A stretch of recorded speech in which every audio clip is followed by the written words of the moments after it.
Hi, everyone, and welcome to the Musical Innertube. I'm Don Rooney. And I'm John Timpane.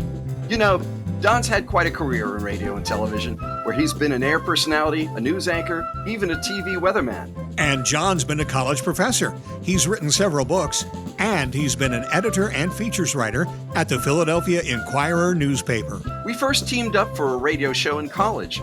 On one show, we introduced a soothing musical interlude. But we stumbled, and it came out Musical Innertube. And that became the name for this here podcast, where we talk with interesting people about their interesting lives. Difference makers who really make a difference. Many people see the tumultuous presidential election of 1968 as a turning point in U.S. history. During that year, the Sunday Times of London sent out 3 reporters to write eyewitness accounts of what they saw and heard around the country. Little did the trio know that their observations would include assassination, violence, and the story of a country split by social change and political division. Lewis Chester, Godfrey Hodgson, and Bruce Page spread out across the country and started reporting. In 1969, they co-published American Melodrama, The Presidential Campaign of 1968. Told from the viewpoint of non-Americans striving for honesty and clarity, this sweeping nonfiction epic is still regarded as one of the best accounts of the run-up to the Nixon-Humphrey election. The Musical Innertube welcomes Lewis Chester, the last surviving author of American Melodrama. Now 85, he has had a long career as a writer of histories and biographies, and he talks with John from Brighton, England. Hello, everyone, and I am very happy to be talking to Lewis Chester, one of the authors of American Melodrama. He speaks to us from Brighton, England, and I'm in central Jersey, which is much less fun than Brighton, England, but I think of it fondly. Welcome, Lewis. Well, thank you very much. Yeah. So, Lewis, you told me last week that you were skimming American Melodrama and that your first reaction to that experience was, it's a very large book. And you got it. You got it. And I'm wondering, when you skimmed it, was anything of surprise popping up at you? Well, it was in a sense all a surprise because nothing stunned me, but because all the sunny events of that year were stunning for everybody. So yes, but it was very instructive to do. Yeah. It was instructive. How was it reminding you of? Well, I started looking for which bits, who wrote which bits, and I couldn't do it. There were there were certain giveaways at certain points because Godfrey he loved a metaphor. The larger and more cumbersome, the better. So if you came across a large metaphor in the book, which I did 3 or 4 times, I knew I was in Godfrey territory. Yes, and Bruce loved to go with German sociologists. So then there was about 5 pages of Max Weber in one. So I thought, this is Bruce. So otherwise, I found it quite hard to determine who had done what. Yeah. Well, that's a good thing, isn't it, in the terms of having, a single book? And was there a person who did all of the editing, bringing everything, or did the 3 of you do that? I'll tell you the story. Well, I'll tell you the story about that. But at this point, we divided out the book to write 3 different stages. Each one of us wrote about, and we made a discipline of doing about 50,000 words. And so that you have a decent book of 150,000 words. And after 3 months, we all sort of, when we closeted away writing, we came back and we'd all written over 100,000 words each. So we thought, then the problem was, how are we going to edit this down? And then we had this brilliant thought, why edit any of it? So we just used it all, and with a few linking bits, we had a very big book, So, but it was not intended to be on that scale at all. It was just, it just got out of hand. How familiar were you 3 with the United States before embarking on this project?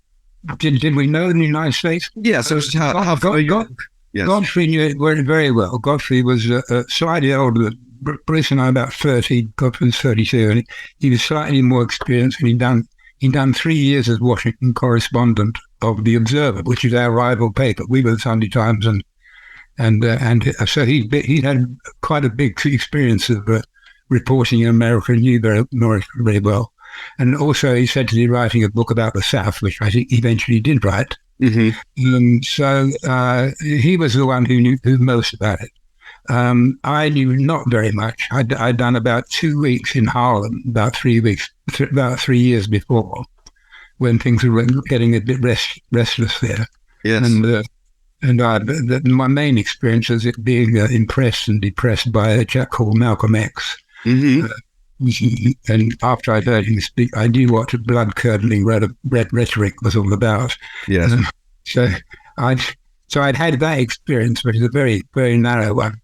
But actually, when the election swung around, I was on a scholarship, the Harkness Fellowship, to the United States for 18 months, and I was like out of the loop. I wasn't and didn't longer have my take. It wasn't a bad career move because our editor, Harry Evans, had been a Harkness scholar 10 years before, and he loved the experience.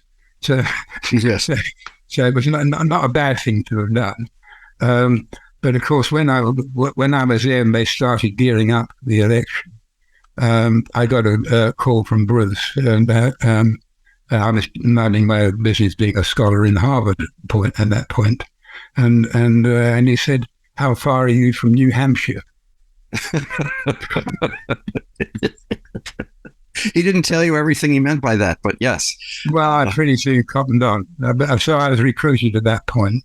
Wow. Yeah. Did your paths cross a lot while you were reporting during the course of the campaign? Not a lot, because Paige and I worked for 3 years on Insight together. Insight was the investigative part of the Sunday Times, and Paige had got it up to a very high level, and I'd worked with him for about 3 years, so we didn't need to talk to Mother much very much.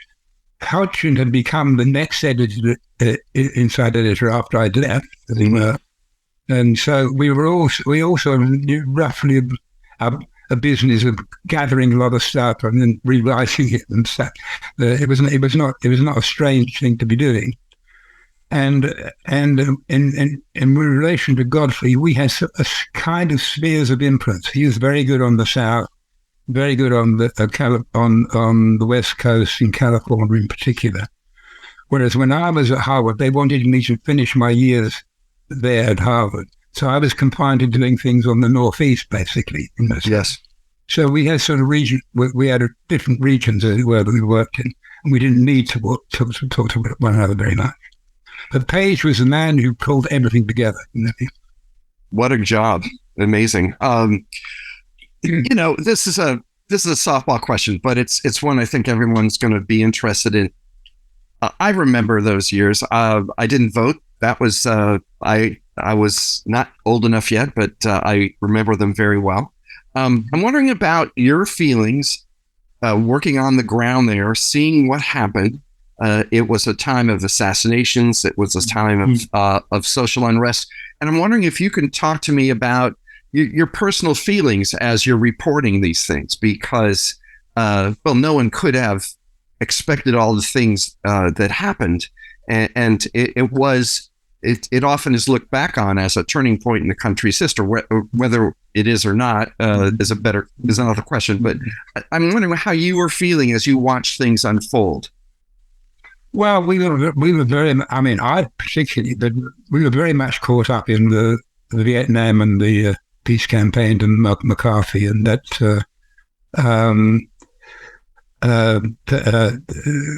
Godfrey had a different perspective later. He became very keen on Bobby Kennedy when Kennedy entered the race,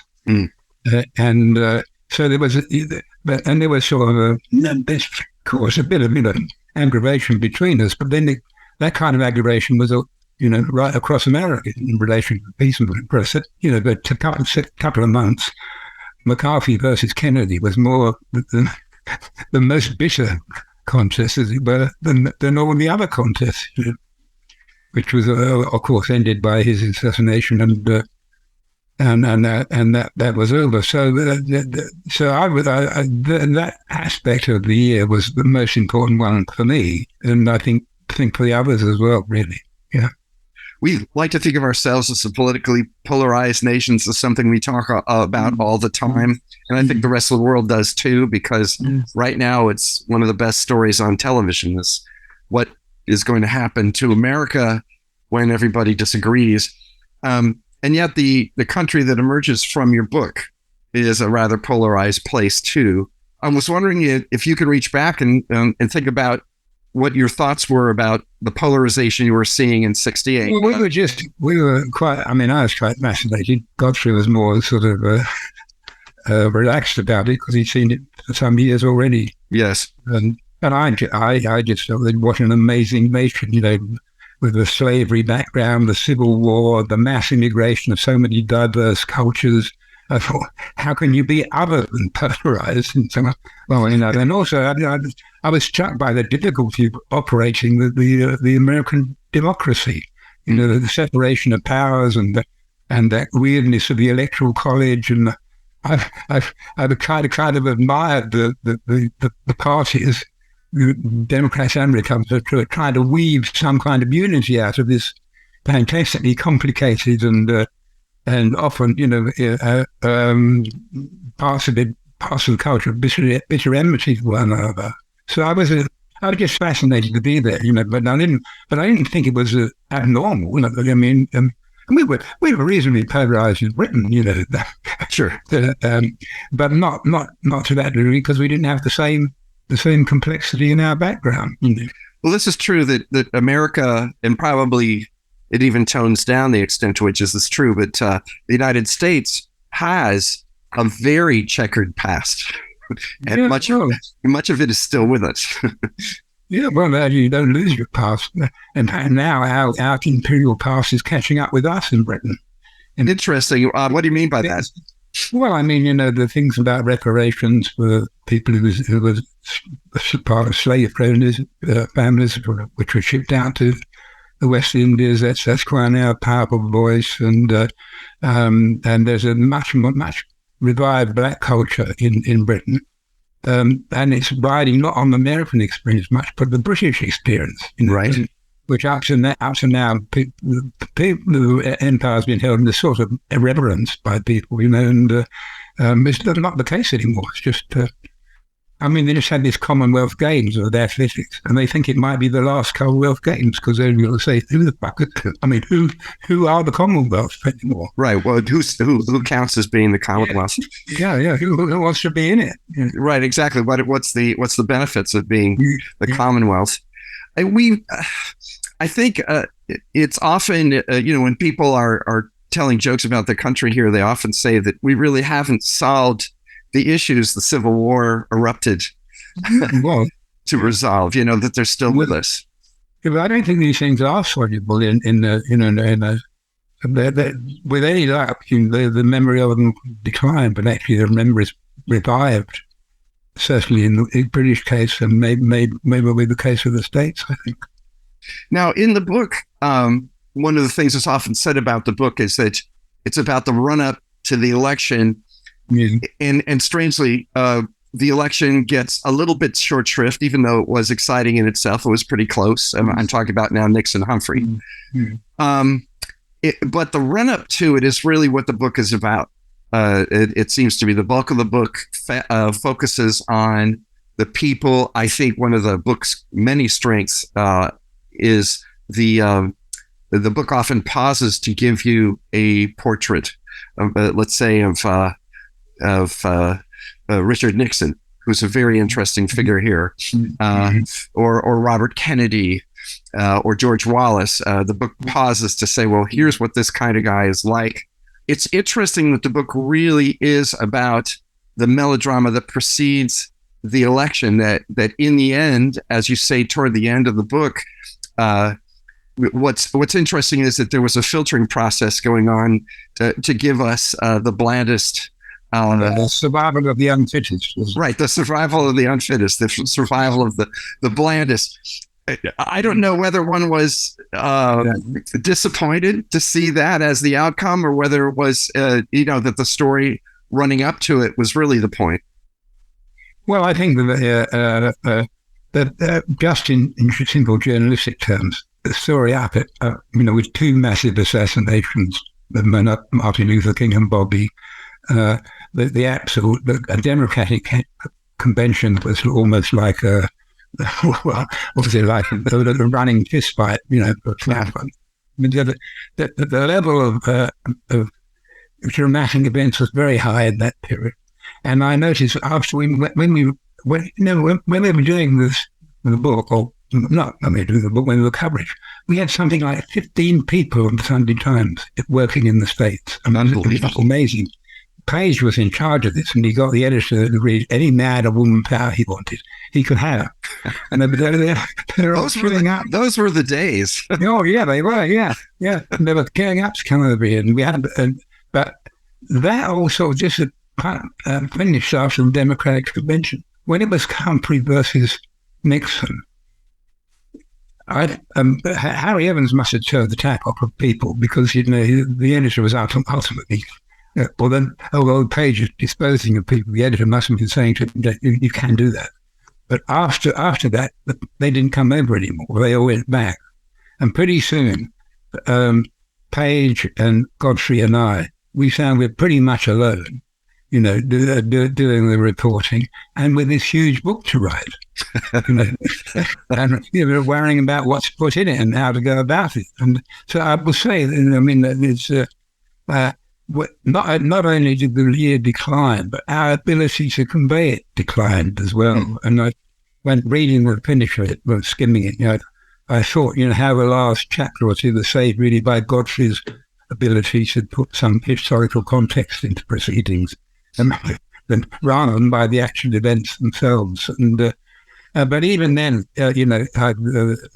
it's true to say that the momentous victory of Nixon was to us an anticlimax. It's interesting because that was where Nixon, part of Nixon's strategy is to portray the social unrest and the demonstrations as the same as the race rioting. He got that edge by saying, we need greater law and order, basically going back to a very old argument. Law and order, yes. Yes. It became the major issue, didn't it? When once after Chicago, it was law and order was the dominating subject, which but there's kind of meant several different things, some of which are not very nice. Well, it was a dog whistle sort of thing, wasn't it? By saying law and order, to some people it meant suppress the black demonstrators. Exactly. To some people it meant suppress the hippies, which, as we knew, were running ragged throughout the United States from sea to shining sea. Were you yourself anywhere near any violence? In Chicago, was a bit in the Grant. There are two parks, Grant and Lincoln. I think they're little battlegrounds or major battlegrounds one point, and then round the amphitheater. Though I wasn't around there, but in the parks I saw some rather unwholesome stuff. But Mm-hmm. But I think, Daly had obviously was prepared the city for some massive invasion, and he got a modest invasion. So the place was such an armed camp by the time he'd arrived, and then they had to do something with themselves. So that's an interesting take on it, is that they didn't get what we saw on television was not an all-out civil war, but it was disaffected groups that were... It was a very nice situation, but Daly said, shoot looters. I don't remember anybody being shot in it. And a lot of people got badly bruised a little bit. They've got truncheon between the legs and stuff, and a lot of people had a very bad day of it. But I don't think, by the standards of how violent the police can be, it wasn't at the top end. Yeah. Interesting.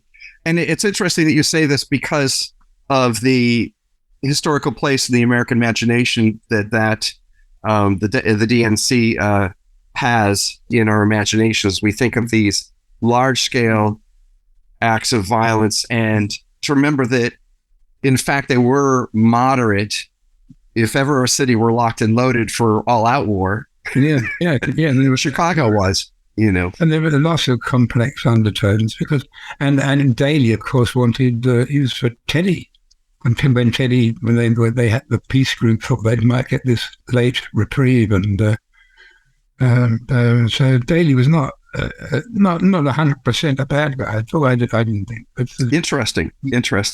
We'll return to our show in just a moment, but first, here's a soothing musical interlude.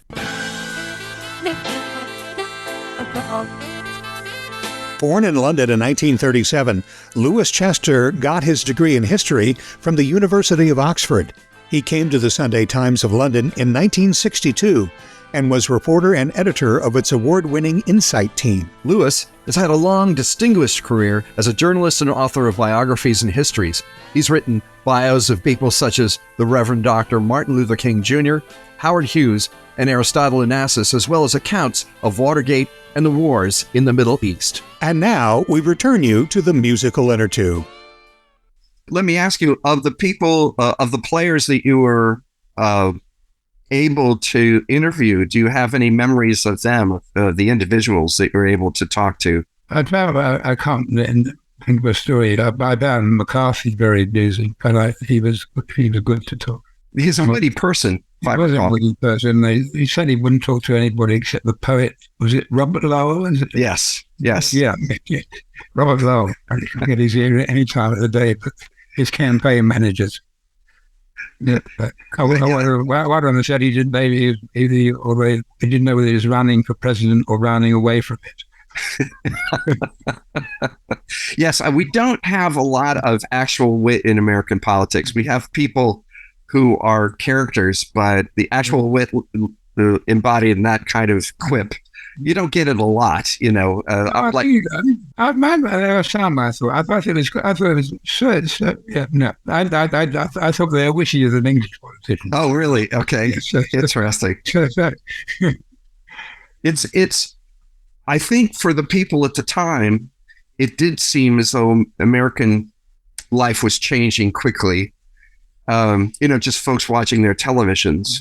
Every time the television was on, we saw a new, certainly a new demonstration. For the most part, very, very law-abiding. There was change of many different kinds at the same time. I think that was what I'm grasping for, is that, and it's hard to know where you are when all that is happening from different sides, whether it was going to be reflected in the election or not. I think most of us did feel, certainly the Kennedy years were over. That was certainly true.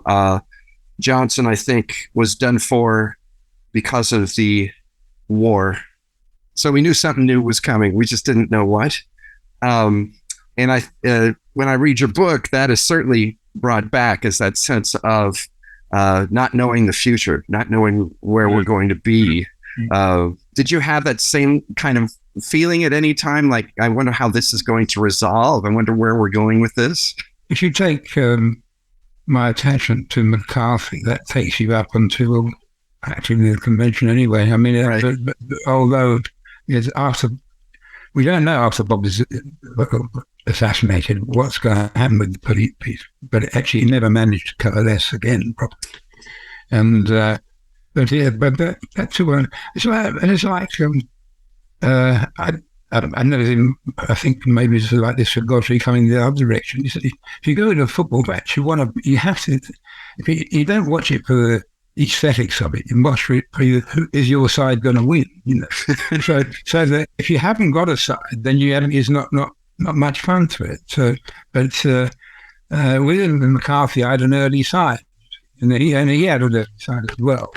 And then, of course, later on, we were bereft, because we didn't think we could be on Humphrey versus Nixon side. Interesting.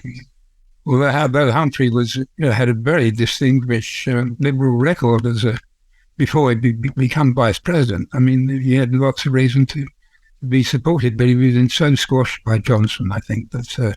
This is true. Also, I think Humphrey made some mistakes in sort of the theme of his campaign, the politics of joy and all that. He sort of misread the moment slightly. I was actually, Nixon was always a surprise to me, because when I went over there, I thought, I couldn't believe that he was a leading politician, because, the last I remember he'd lost the governorship in California, was it back in 62 or something? Yes.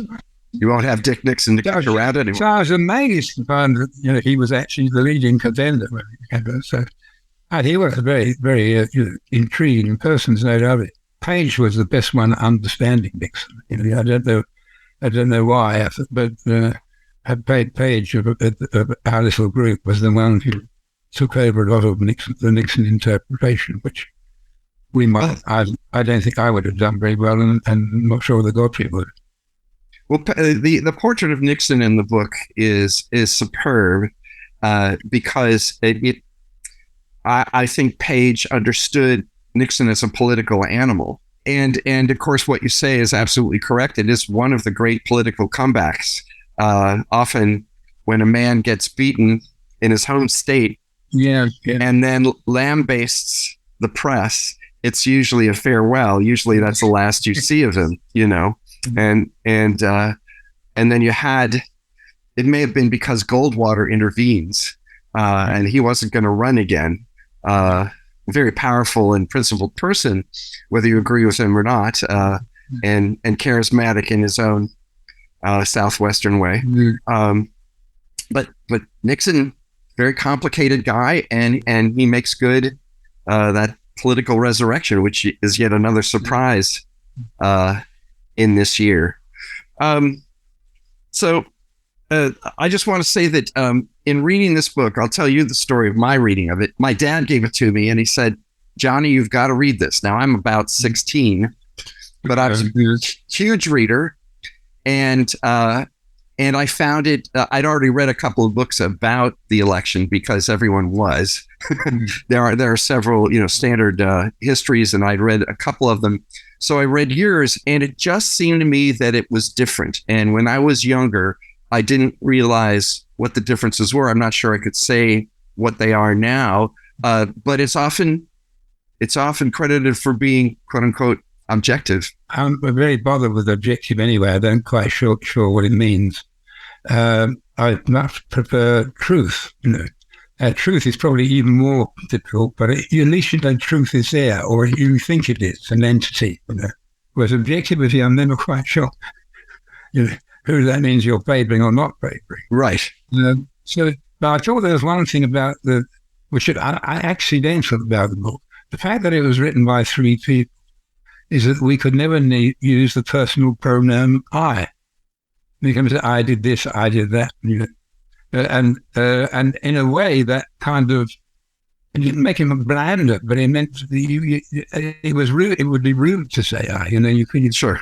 And so I thought that this was something that was about this, maybe an appearance of objectivity may have been that.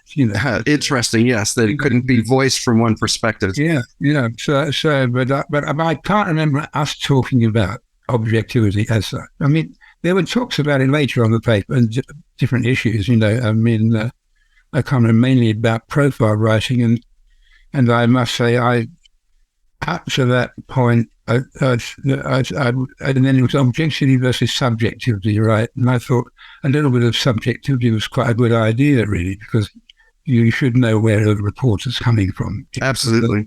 It's part of the information package. It's important. But this was not what I thought in 1968. I didn't even think about it in 1968. I don't remember it. Obviously, it's become quite a football in conversations about what the media do in the United States, as it might be elsewhere. But I like what you say. It reminds me of what someone once said to me, because I was a journalist for a couple of decades myself. And when somebody would say, "Well, you're not being objective," I say, well, sometimes the best you can do is to say what you really saw. That maybe you don't have the entire story. And none of you did, obviously. How could you have done? The most instructive model is Rashomon, Japanese film. Oh, yes, right. Murder in the forest, 5 witnesses, they all tell the story, and all got basically the same facts, but entirely different narratives emerge from each one of them. It's fascinating.